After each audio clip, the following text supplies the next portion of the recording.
My name is Jason. My name is Tom. And this is Fear of a Black Dragon, an old school RPG podcast. And in this episode, remember, nothing distinguishes memories from other moments, as we discuss the cross-stitch.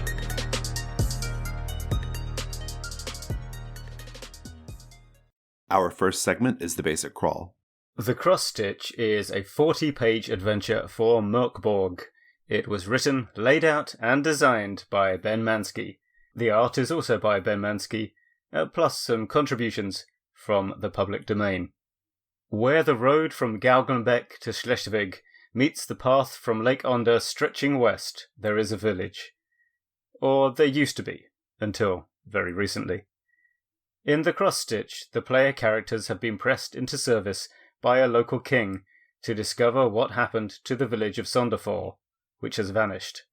The player characters are transported to Sonderfall via ritual magic and discover that the town is stuck in a time loop that keeps repeating because of the misguided efforts of a group of witch priests there. The player characters must conduct an investigation and then put a stop to what's going on in Sonderfall in order to escape the time loop, and may have to face a terrible, interdimensional being called the Seamstress. The book starts with a short introduction explaining the backstory of the module, which involves a group of witch priests messing with time and reality in order to protect the village of Sonderfall from an apocalyptic event. Their intention is to cause Sonderfall to endlessly repeat a single pleasant month rather than meet its inevitable apocalyptic fate. Unfortunately, they get some things wrong in their ritual and cause the time loop to get stuck repeating the same 30 minutes over and over. Next is a set of adventure hooks for the player characters, all of whom are plucked from the king's prison in order to investigate the disappearance of the village.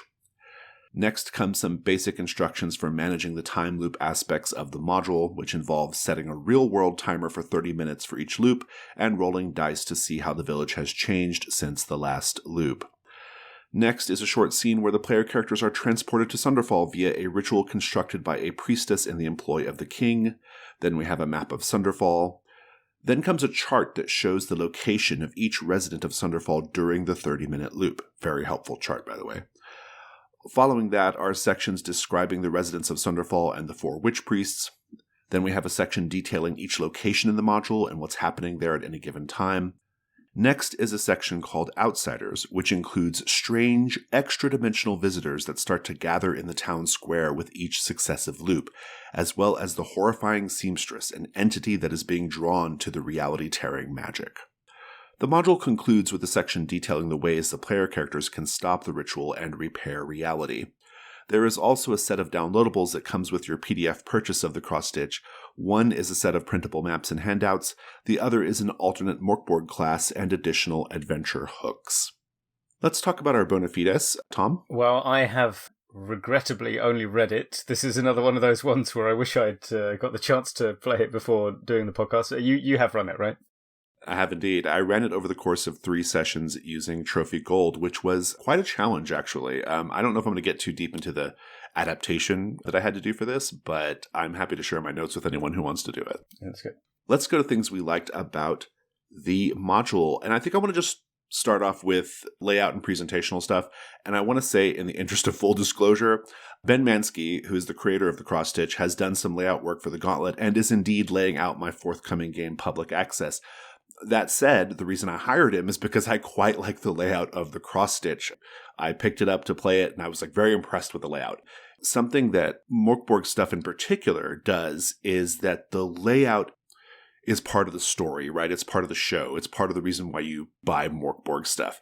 It tends to reflect the energy and themes and vibe of the game in the module, right? That's been my experience anyway. Yeah. I can give an example of that, which is there's when you go into the transport ritual spell, you roll a d4 to see what happens to you, and those d4 results are sort of keyed along the 4 fingers of an engraving of a hand that's on the next page. Now, there's no particular reason that has to be like that, but it immediately has this... And one of the things that can happen is one of your hands doesn't come with you, isn't it? So it alludes to that. But, But there's something... It immediately sets the mood so well. So that's really good. And also, the layout is working really hard to tie things together conceptually in a way that you can follow when you read it. Like, there's a bit that I love in the opening in fact, I've copied and pasted it into our notes, where there are 2 columns of text, one telling you what happened in the past, one telling you what's happening right now. And across those 2 columns is a yellow strip of highlight page. Yeah. Covering the words long forgotten goddess on the left and the seamstress or seamstress on the right, telling you through layout that those are the same thing. That's the one being. Yeah. And it does tell you that elsewhere in the text explicitly. But right now, right in the intro, it's linking those ideas in your mind, and that's just there's this really visual telling of the story. Yeah. Also, it looks cool. It does look cool. And the whole module has this idea of threads weaving in and out of it. I think certain pages there is an actual like neon pink thread like running through all the pages. But it also has this idea of reality coming apart at the seams. That's sort of the whole story. And the layout captures this really well. Sometimes you just get to a paragraph or a sentence that the words just look funny, or they're like kind of wavy and strange, or they're a little askew. And so, yeah, Ben does this really terrific thing where the layout is part of the visual design, is part of the storytelling, which is really, really fascinating. And indeed, in some of the things that he's done for us in the Gauntlet, it has that same effect, like using layout and typography and graphics and just general positioning and to sort of tell the story of the thing. And I think it's quite effective here. Related, I really love the color choices. Bright yellows, of course, because, Mörk Borg, but also this neon pink that really pops. What do you think about the colors? Oh yeah, I think the pink is also in the style guide for Mörk Borg. If you look, I didn't know that. Accent okay, color. That makes sense. But yeah, that is good though, and I noticed that it uses the pink for the kind of hovering notes, which I found confusing at first because that's the exact color and font that we use at work for comments on text. And I was briefly, wasn't sure if some extra editing notes had been left in, but no, it's supposed to. I did find myself wanting to click those things in the PDF.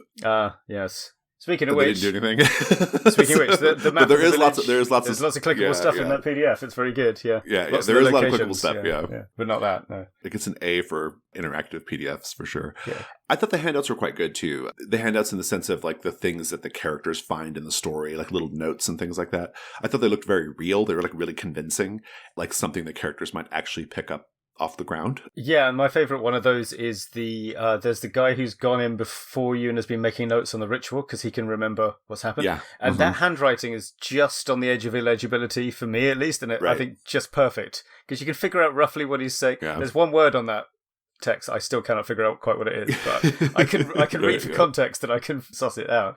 Yeah, which is great, because that's something you can... I forget what recent episode it was where we talked about having something that people can be looking at when they're not the spotlight player, sitting down the end of the table, poring over it, and that's a great example. I think we should go ahead and move into more substantive things here as far as cross-stitch goes. I had a chance to play it, and so I'm happy to talk about my experience with that. But I want to just get your impression just from a read, because I was drawn to this from a read of it, so I'm curious how your read-through went. Well, much the same. Now, I'll do the sort of the backhanded compliment first, which is I think this feels to me, and you can confirm or deny, this is one of those scenarios where everything is in the text. It took me a while to get my head around the mechanics of the loop. Like I think I'd missed a bit where I wasn't sure, if you die in the loop, do you come back, that kind of thing. Yeah. It is all in there, but not necessarily the first. Funnily enough, maybe you have to read it more than once, but I think everything is in there. It feels pretty complete. Because, there are space constraints. I'm sure, in an ideal world, every module would very carefully explain everything that dummies like me need to know what's going on, but, Yeah. But the other thing is, the best thing here, surely, is just the high concept. It's a 30-minute loop, which is cool. That's an unusual time. And it's a 30-minute loop in real life. Like, in the future, when we can't remember the name of this module because we're good at forgetting the names of modules, we'll go, the one with the half-hour time loop that you actually do in real life. Right, yeah. It's such a compelling idea. And I guess the question is, even though we're not in the question section, how well does that work or not work at the table? Is that a fun time period to do in a standard role-playing game session format? For us, it was extremely fun. We had a really, really good time with it. I have to say that I think that there is a universe where this high concept falls flat on its face, right? Like there's a universe where this just does not work at the table, and either because of something presentational or because there's something fundamentally broken about it or because it just requires too much GM skill. Like there's a world where this is not going to work, and I think that's probably most timelines, as it were. But I think Ben really has nailed it on this. Like we had a really, really good time with it. And It took me a minute to get my head wrapped around it, even when playing it. I had to spend a fair amount of time, probably a little more than I normally would, in prepping a module, for reasons not the least of which I was also adapting it to Trophy Gold. But even setting that aside, I had to take a moment to ingest and digest what was going on here and how I needed to run it. It just required a change in my thinking. And I was still doing that probably one session in, if I'm being honest. I was still sort of like getting my head around it. But having said that, once I did, it was a blast. Like, it really, really hung together nicely. The players were delighted when they realized what was going on. It was like a genuine delight. And I don't think they saw it coming because I didn't tell them. But also, I think like in the beginning, especially that first loop, it just has the feeling of a basic, we walked into a village scenario, right? There's nothing about it that makes you think there's like anything weird going on. I mean, apart from like the strange way you have to access the village, which is through this ritual that the characters do. But once they get to the village, it's like, well, this is it. But then that loop happens and they're like, oh, and you have that moment where you're like, describe them walking through the ritual smoke again, being on the road again, and seeing the same first person they always see. And it clicks, and there was like this dawning realization, and suddenly they were all in it. And so just for that moment alone, it's probably worth doing. There's a really fun mystery solving aspect to this. This is a mystery. It is a mystery of what is causing the time loop at a high level, like what's causing the time loop. And then it starts to become, how do we stop it? But then even that gets interrupted by this interdimensional invasion that is sort of happening as well. It all comes down to the players mastering the space. My players, they started to learn the patterns and they started to get strategic in terms of where they went and who they talked to and when they talked to them. That was really important. Well, that's really interesting. Yeah, because I think maybe we should explain a little bit about the contents of what those things that happen are. So there are, is it 10 locations in the village, basically? So there's a couple 9 of houses. In the village, and then there's like the little dungeon. Yeah. And there are probably about as many, maybe a dozen NPCs knocking about, one of which is a cat. Thereabouts, yeah. And the main thing that those characters are doing is being in different places at different times. Like, there's not too much change in their status unless you do something to them. Right. Which is good, because otherwise that planning ahead would get very confusing, wouldn't it? With one or two exceptions, I suppose. Well, one person ends up dead in the loop. That's quite important, I suppose. Yeah, it is. The thing about that is it would be low pressure figuring it out. Like, you could really take your time to see what's going on, where everyone goes, except there is the ticking clock, which you might not become aware of very fast. You might get, I guess, 3 or 4 loops in, and then you realize, oh, wait, because we took an extra loop to watch this happen or see what happens here, now we've let it get too far, right? Yeah, it took my players probably 3 goes to figure out the timing of it. Yeah. I think at first they weren't totally sure of the timing. I think they maybe thought I was just randomly deciding when to reset the loop, or that there was something that triggered it specifically in the scenario. Yeah, which is a fair guess, actually, yeah. Absolutely, it is a fair guess, yeah. But they eventually figured out, like, oh, it's just a pure time thing. And then they started to really, really, like, key into, like, what they needed to do. It took us 6 or 7 loops in total to finish the whole thing. Mm-hmm. And that felt about right. But yeah, there is this problem solving, this mastery aspect. There's this mystery going on. And what I really love about it, my players approached it from a really particular, they started taking a certain path and they approached it a certain way. And so I can't really speak to anything beyond that. But from a read and from seeing how it played out, I can imagine a situation where your experience is quite different if you go right instead of left. If you choose to go to the little forest that's to the right of the side of the road, as opposed to the inn that's on the left of the side of the road when you first get there, you're going to have a really different experience, and you're going to like see different things, and you're going to like have a really different perspective on what's going on. And I find that fascinating. And the trickiest part is just as a GM, you just have to manage where everyone is at any given time. That's the main thing you have to do. And as long as you're willing to commit to that admittedly somewhat tricky thing to do, it's really cool. It's very, very fascinating. I want to run this again just to kind of see what people do. Maybe not with people who listen to this show. No, maybe, because, maybe best not. Yeah, but it was great. Also, one other thing about it, it's a really great playground for the uncanny. I don't know if this is like something that will always be the case with a time loop adventure, but it is especially the case with this one because as every time you do the loop, these strange individuals start showing up in the town square. And they're almost like statues, aren't they? Because they're not, they're kind they of, don't I think move in the text around. They're frozen in time or something. Yeah. You can't interact with them. The people in the village act like they've always been there, which is really weird. I got the impression, I don't think this is like explicitly said in the text, but I got the impression that the cat is the only other thing in the scenario that knows what's going on. And there's something about that that's kind of strange too. You know, it's very, very uncanny. And that's also a very enjoyable part of this, right? Like you really do feel like you're in this unsettling, bizarre, unstuck place. And it's fun. Yeah, it's really good fun. Yeah, nice. I guess the only other thing I'll note is that I've never played Mörk Borg, so I don't know how this translates necessarily, but our final fight with the Seamstress in Trophy Gold was really epic.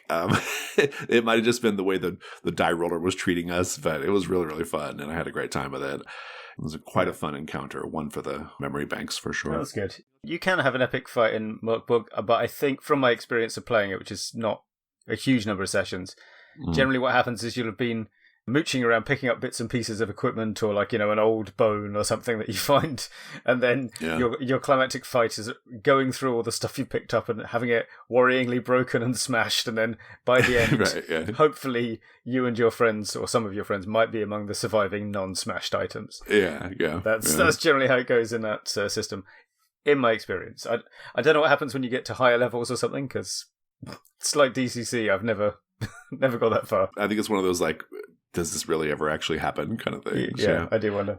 Anyway, it's really fabulous, listeners. We've been a little coy about like what the actual specific details of the module are, and I think it's because you really want to kind of get in there and read it yourself, and so learn the mysteries. We'll keep it vague and high level for this discussion. Shall we move on to questions? I have a couple of questions. Yeah, let's do it. Yeah, let's go for it. Okay, well, I'll kick off with my sort of grumpy rhetorical question, which is why in the Principles collection does it not have the timetable, i.e. the one thing I actually had to print out to understand what was going on while I read through it? Yeah, fair enough. But no, that timetable is great. It's just a set of super lines helpful. showing where everyone is at different times, and yeah, really good. And there's one on each location as well. Each location has the zoomed in like line version. Yeah, it's quite helpful. Yeah. Your other question is actually a question I had as well. Yeah, this is a question. This is my question also. I will quote this bit. Shortly after, Argus will enter from the hatch in the barn with a cow in tow. Now, looking at the map, because I did double check this, I thought, hey, maybe it's a big hatch that leads to a ramp or something. No, it's a ladder. How does he get the cow down the ladder? How does he get the cow down there? I know. Yeah, I had the same thing. I read it and I was like, there's either two things happening here. Either Ben has just, three things. Ben's just like overlooked this and not really, like he's just overlooked it. Yeah. Or he does not know how cows operate or what cows are like. Or he absolutely knows what cows are like because he lived on a farm or something, and I'm missing something, right? Like I was not sure what was going on there. I do not know how he's supposed to get that cow. Okay, so listeners, one of the witch priests is bringing a cow beneath the tunnels. Right? Yeah. It's the sacrifice that causes the ritual to happen. And if you stop that, then they'll grab a kid and sacrifice the kid instead. But initially, it's this cow, right? And the cow is actually the problem. It's intimated that the cow is the reason why it doesn't work right. In any case, you see the cow in the barn, and the witch priest who's bringing the cow, he's supposed to like push this cow down a ladder, I guess, to get them to the tunnels. There is an entrance he could use, but that's explicitly not the one he uses. I also at first thought, just from the text, it could be like the spoilers for Secret Castanigra, everyone. There's like a trapdoor that leads to a ramp in that. It could be like that. Yeah. But then on the map, it explicitly says ladder. The only other thing I can think of is, does he have a bolt gun and he just stuns it for long enough to push it down the hole? But it just drops it. Yeah, I don't know. Yeah. I don't know. Well, so here's what I did. Oh, yeah, sure. What I did in the moment, once I realized, I was like, I don't know what to do with this cow. What I did was I made it like a trapdoor. There's a ramp. So basically, the floor falls out beneath the cow. Yeah. And the cow slides down eventually, basically. But anyway, it's a fairly minor thing. I mean, worth pointing out. Okay, let's go to the chain lightning round. Tom. The entrances to the twins' house in the village are described thusly. 2 gates, one at the base of each staircase. Locked, but can be climbed with a difficulty 16 agility test. Or you could ring the bell like a civilized person. Of the farmer Vendela. On her farm, Vendela coaxes withered vegetables from the dusty earth. They're tough and bitter, much like Vendela herself, but they're filling, and the town doesn't have much else in the way of food. The peculiar creatures known as stringworms are described like this. Fraying from the edges of this broken existence, they are writhing, squirming things like glossy black threads. They are hard to spot, but impossible to forget. Of the seamstress, she grasps a long, sharp silver needle. Beneath the heavy cloth that obscures most of her form, she too is long and sharp. Concerned with people misusing her power, she has come to do whatever it takes to restore order. Her first order of business, killing the witch priests. And I also like this bit of instruction on handling the end of a time loop. When the timer nears 25 minutes, gauge if the players are near the end of a scene. If they are, reset the loop in the next 10 minutes. Otherwise, cut them off when time runs out. Mm-hmm. This little hook to explain why your characters are in the king's prison to be conscripted for this job in the first place. Quote, you were starving, so you broke into a house to steal some food, and also some jewelry, clothing, silverware, and a small dog. Let's go to the expert delve.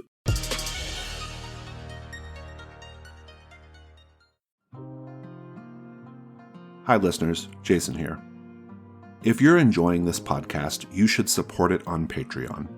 We here at The Gauntlet love making these shows, but there are a lot of costs associated with making them, and we depend on your Patreon support to cover those costs.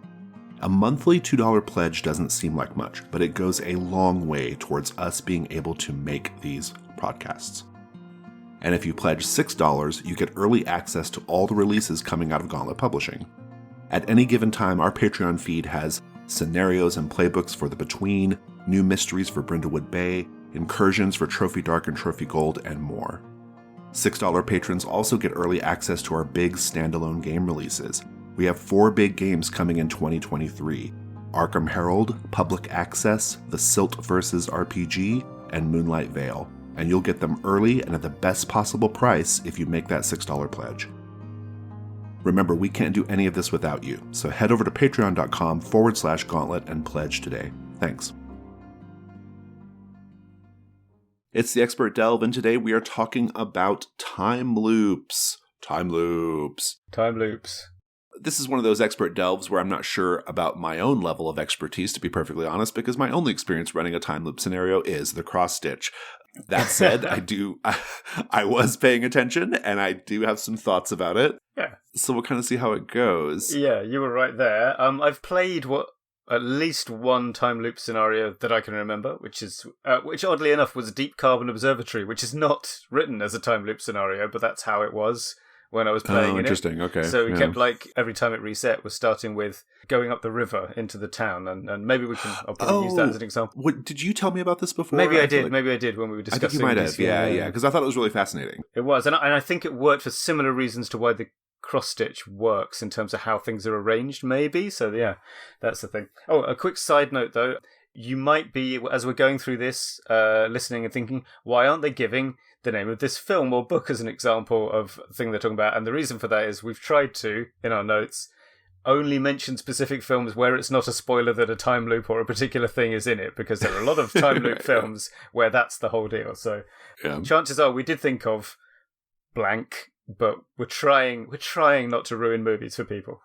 Yeah, fair enough. We just ruin scenarios for role-playing games. Exactly. That's our remit, though. So, All right, so let's get started here. I want to say at the outset, as I was running the cross-stitch, or as I was reflecting on it afterwards, I think that what makes the cross-stitch work as well as it does is the space is fairly limited. As we noted, it's about 10 locations total. 8 of them are just houses and huts. I'm not sure that this would be easy to do, and indeed it might be impossible if the adventuring space was much bigger than it is, at least for 30-minute resets. I suppose if you were doing a longer reset time period, maybe a bigger space would be okay, but for a 30-minute time loop, I don't know how you could do this and have it be much bigger, but I don't know. What do you think about that? Yeah, I think you're right. I think there's a line of comprehensibility, right, where you need to get it to be as complex as possible so that it's not easy to remember exactly what everything was like. So imagine if there was only one location and 2 NPCs. That wouldn't be great because the differences would be incredibly obvious as soon as... it would just be too easy to see what's the same or different between loops. That being said, you don't want it to get any big... Probably, 10 locations, about the same number of NPCs to deal with.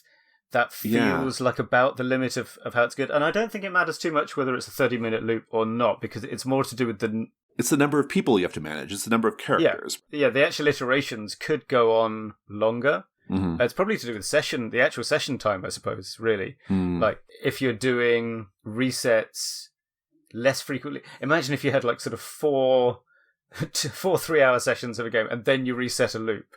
There's no way you'd remember what you did 4 weeks ago. Yeah. So I think that's probably the time limit, isn't it? It's like the real human beings.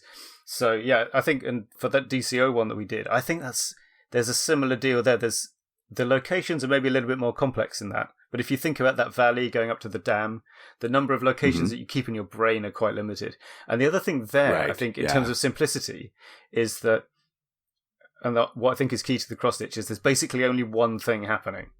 And so, you know, which again, if you're going to have multiple threads, maybe multiple plot things happening, maybe silo them off so that NPCs don't affect each other too much, and it should be the PCs doing all the affecting and changing. That's exactly between loops, right? Does that make sense? Yeah, that does make sense. And that was actually my next thought is what breaks the loop, what drives the action is what the player characters do. The NPCs have, in the cross-stitch at least, they have pretty simple paths. They don't go many places. They have some really basic things they're doing. And there's a pretty easy to understand through line in that 30 minutes. You can kind of zoom in on each location to get a really good sense of what's going on during the 30 minutes. But at a bird's eye view, it's pretty easy to keep track of, like, just generally what's happening in the 30-minute loop. And it's the players that sort of mess things up. Also, when you roll on that table, you roll the dice on that table in between the loop. Oh, the variations. Basically, there's like a little like kind of reality variations. Yeah. Those change things as well. And that adds an extra layer of complication, but it's a fun complication. And so it's definitely worth doing. But yeah, I tend to agree.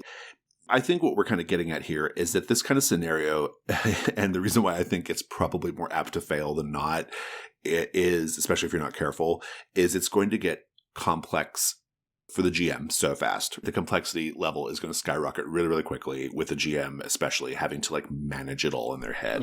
Yeah. Or if they're like writing it down on paper, like that's just going to slow things down. It's going to be boring. And I think keeping the adventuring space fairly contained, I think keeping the number of characters fairly contained, and the actions and the basic like what's going on in this loop, that really feels like the key to me. Keeping the basic scenario like quite contained and not only say simple, but maybe simple, because honestly, maybe simple, maybe simple, because honestly, the fun of it is just the loop, right? It's just figuring it out. And how you bounce off things. It doesn't have to be super complex. Exactly. The players have to help out. You can't be listening to the GM's narration like a hawk and going, he described that tree as slightly yellowy last time. That must be. Don't do that. You need to be a little bit out of character thinking and working with the GM to sort of figure out when a difference is important and when it's not. Yeah. Speaking of which, when it comes to redoing loops, I think you've got to have the loop be narratively compact enough to do it at least 3 times to be fun.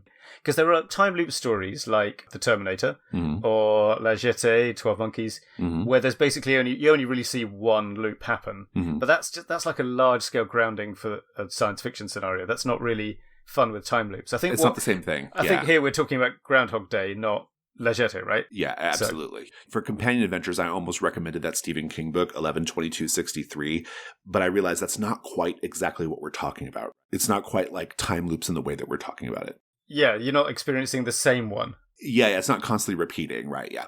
So what you're saying is you have to be able to get the whole thing within 3 goes. Is that what you're saying? No, I mean, I think you need to be able to, within however long the scenario is going to play out for your group. So is it 1 session, 2 or 3, whatever.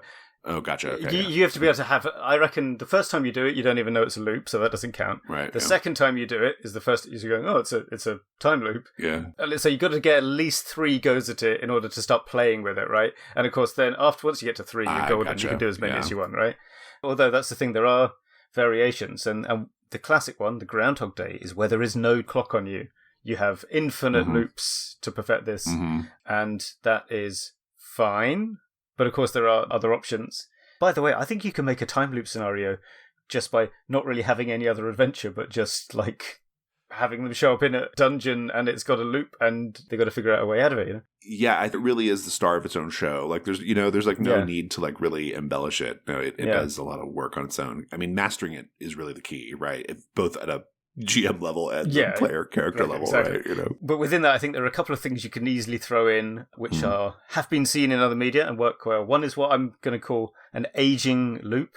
So, like in Groundhog Day, like every time he wakes up, he's back to the same age and physical condition he was at the beginning of that day, right? He never gets older. He doesn't. He remembers, but he doesn't physically age. Other stories, not naming any names just yet, because that's sort of a mid-season reveal, is that the main character and non-people are experiencing time continuing anyway. So, like, if the loop was a day long, after 7 loops, that banana in the kitchen is now 7 days old, and you shouldn't be eating it anymore because it's got a horrible colour.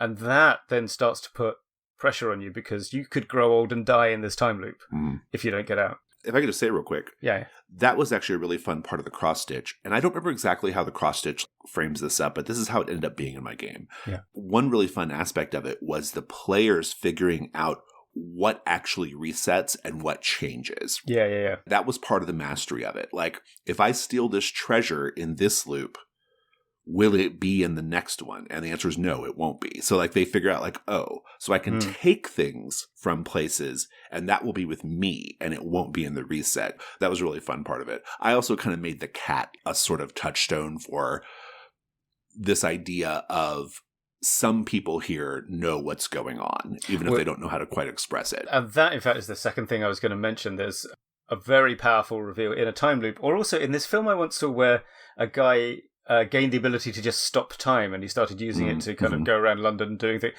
Sadly, it's one of those films where the idea is really good, the first 20 minutes are great, and then nothing really happens. But the sudden realization, after you've just got comfortable with all the things you can do, that there's someone else who can do the same things you can do and is also in this with you.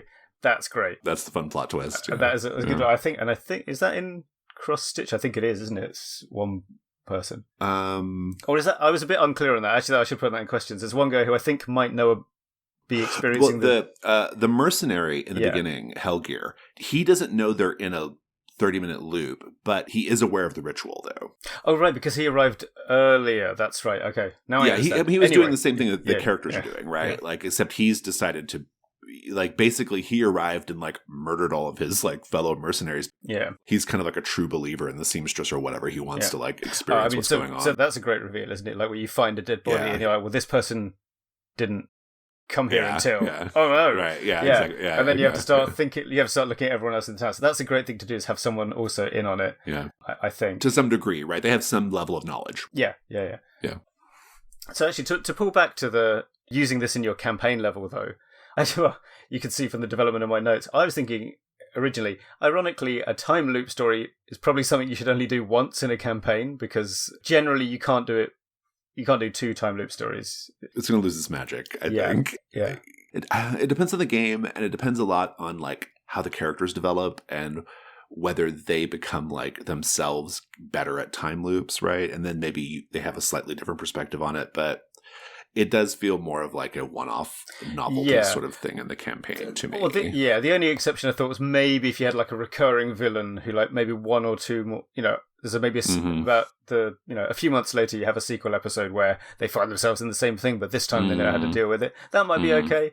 And then, of course, I can see that. Yeah, that'd be fun. Yeah, and then, of course, my other idea that occurred to me: what about a campaign consisting only of time loops and solving them in a series we'll call Quantum Loop? But that might be a bit too much. Maybe, yeah. Again, I think it depends on the game. I think it depends on what you're doing. But I'm not sure how you, like, inject that into your, like, standard fantasy D&D No, exactly. game I don't think on a regular basis. Yeah, I think the version you could inject into your standard fantasy game would be the not even solving the loop at all, just the kind of the Edge of Tomorrow action scenario. You just have a short dungeon, but one that's maybe too deadly for the characters. That'd be fun. Every time they all die, they reset, and then they have another go. Yeah, I like that. Let's do like 20 TPKs exactly. before they finally figure it out. Yeah, and then a TPK -1, right? And then -2, and then suddenly we all survive. Like, that'd be really fun. That would be very fun. Yeah, I can see that. Yeah, I think players would really enjoy that too. I think it'd be really enjoyable. Yeah, and then the other variation, of course, I was thinking of was while I was looking through my long list of movies I'd watched tagged Time Loop, basically. Right. Prince of Persia is on there, which the Sands of Time game had this thing you could activate a magic dagger to take you back, I think, a few seconds in time. I feel like that is a nightmare. You probably don't want to do that, having players recycling a few combat rounds, but if the reset was quite big, you like back to the last segment of the scenario, like the slightly depressing tweens film See You Yesterday. Have you seen that? I think they always jump back 24 hours, so they have to No, I haven't. It's it's pretty good, but one of those ones with the underlying message is pretty sad. Namely, no matter how many times you jump back in time, some kid is getting shot by a cop in New York today, which is bleak. But yeah, I think that might work because one thing that's sort of maybe lacking in all of these scenarios we talked about so far is the time loop is not in the hands of the protagonists. It's always the ritual causes it, or it's when you all die in the dungeon. Yeah. But if you actually had a little backpack that takes you back in time, that would also be quite fun. So I think so too. Yeah, it's a different point of view, right, on like the time loop adventure. But that's interesting. Kind of an interesting segue in terms of like players being in control of the loop. I found myself wondering, probably because I was doing it in Trophy Gold, which is already kind of a collaborative game at the table. But I found myself thinking a lot about this idea of how much can you shift to the players in terms of defining the loop or experiencing the time loop aspects of it. Like, how much do I have to retain in my head as a GM versus how much can I push onto the players? Yeah. Trophy Gold is really interesting and instructive in this way, and this was actually part of the challenge of adapting it, because Trophy Gold is a game that the players have a lot of power to just interrupt the narrative and like just completely disrupt things with various parts of the different mechanical conversations, like Devil's Bargains and all that. And so that can be a little tricky, but I didn't find that aspect of Trophy Gold disrupted the game at all.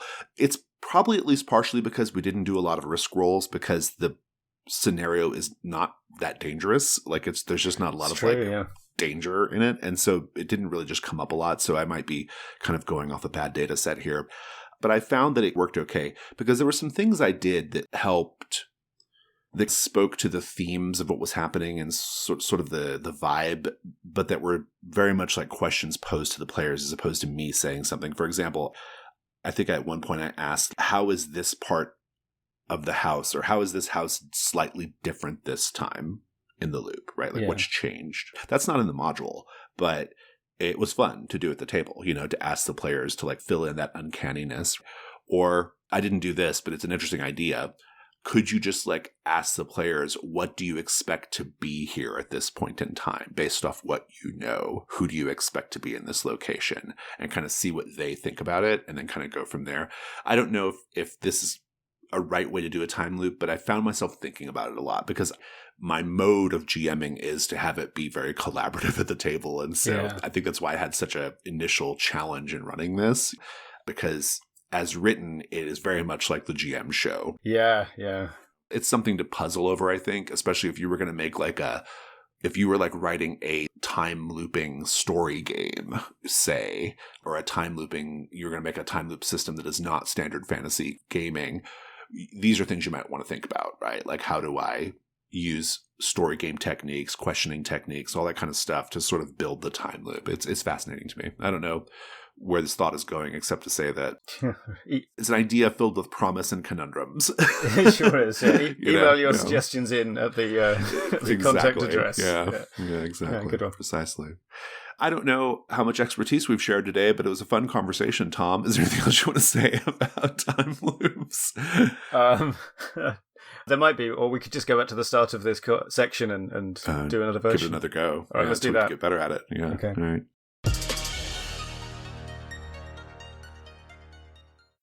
Okay, it's companion adventures.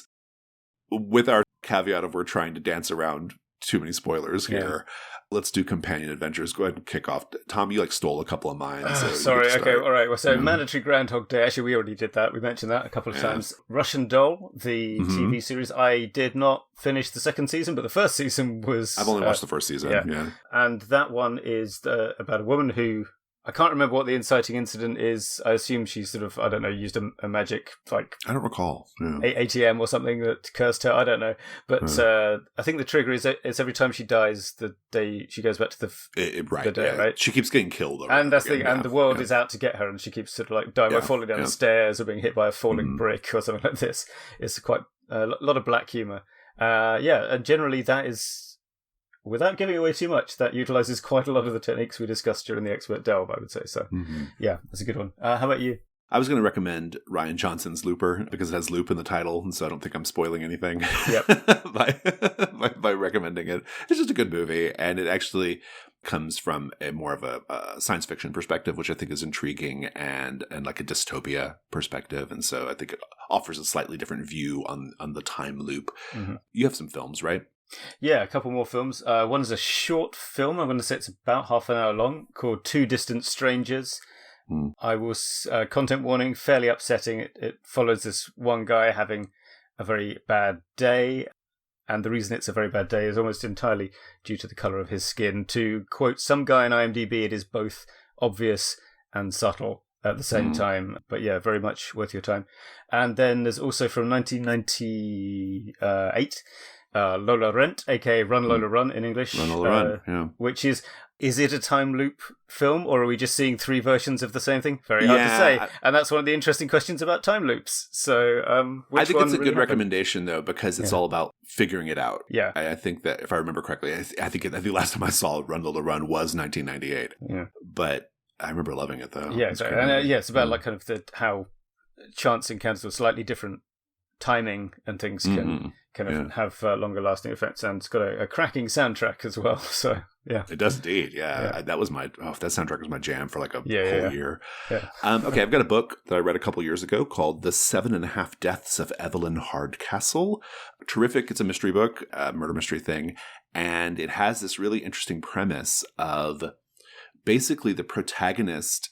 Every loop, the protagonist is in the body of somebody else at the scene of the crime. Oh, okay. I'm into this. Yeah. It's super cool. It's really fun. It's a fun read. I recommend it. Really, really good. And I'm also going to recommend a video game, Deathloop, which I played. I think I played that.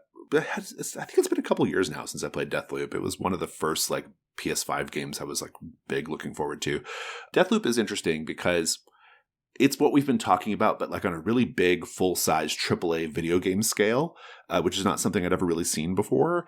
You can maybe make the case that certain indie games have done this before. Like I think Return to the Obra Dinn has kind of a looping aspect to it, or at least a problem-solving repetition aspect to it. Yeah. Deathloop is like literally time loops, and it's all about like you are trying to kill these like really particular individuals across these various like maps. But to do it, you have to like just do it over and over. You have to loop over and over and over again until you construct the perfect scenario and sequence to kill all of these targets. And it's really fascinating. And I don't think I ever finished it, but of the parts that as much as I played it, I really, really enjoyed it. It was really good. The gameplay's a little hard. I'm not very good at like first person gameplay. That's not really my strength. And so I think I got tired of it. I gave up after a while, but but initially it was pretty fun. Yeah, so. It sounds really interesting. I haven't played it myself, but I know a lot of people raved about it. It's on Xbox now too. It was a PS5 exclusive for a while, but I think it's on Xbox now. Cool. So. And I think that's it for today. So listeners, Fear of a Black Dragon is a production of The Gauntlet. Me saying this little thing feels like a time loop, if I'm being honest. Yeah. Like I've done this before. It's a production of The Gauntlet. You can find us on Twitter at GauntletRPG. We have a website is gauntlet-rpg.com. And if you'd like to support the show on Patreon, you can do so at patreon.com/gauntlet. Tom, thank you so much. Thank you, Jason. Thanks also to our inimitable editor, Rich Rogers. And thank you, listeners, for listening. Goodbye. Take care.